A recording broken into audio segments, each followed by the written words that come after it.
कभी कभी सबसे अंधेरी रातें ही सबसे रोशनी भरे सवेरा लाती हैं। एक गंदी बस्ती के कोने में 7 साल का मनन बैठा था। फटे कपड़े, थकी आंखें और दिल में बस एक ही सवाल, क्या यही जिंदगी है?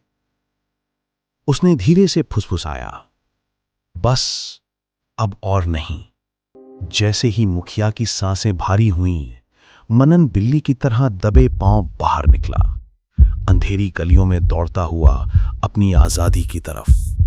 दूर कहीं एक ट्रेन की सीटी बजी। वो भागा और चलते कोच में कूद गया। एक सीट के नीचे छिपा।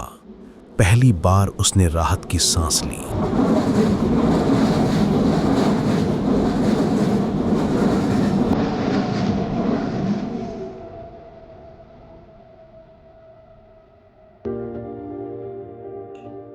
अचानक एक सख्त आवाज, टिकट दिखाइए। मनन का दिल तेज धड़कने लगा। उसने नीचे देखा, एक गंदा कागज पड़ा था और मन ही मन कहा, यह असली टिकट है। टीसी ने कागज देखा,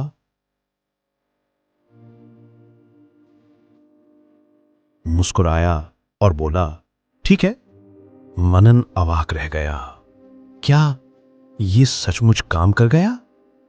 वो समझ नहीं पा रहा था, पर अब उसे यकीन हो चला था कि उसके अंदर एक अनजानी शक्ति है, सम्मोहन की शक्ति।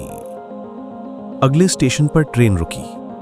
एक बूढ़ा चाय वाला पुकार रहा था, चाय चाय।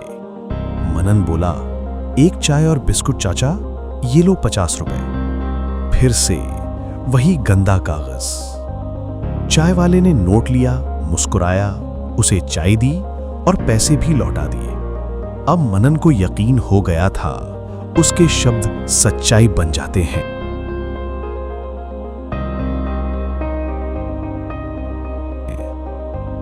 ट्रेन फिर चल पड़ी। वो खिड़की के पास बैठा चाय की चुस्की ले रहा था और सोच रहा था, जब तक मेरे अंदर विश्वास है, तब तक मेरा जादू जिंदा है। साल बीत गए।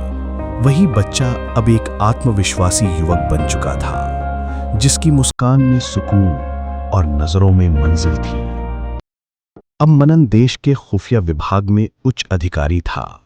उसकी एक कलम देश की दिशा तय करती थी। हर निर्णय एक नए भारत की ओर कदम था। रात गहरी थी। मनन अपनी बालकनी पर खड़ा शहर की रोशनी देख रहा था। उसके हाथ में वही पुराना कागज।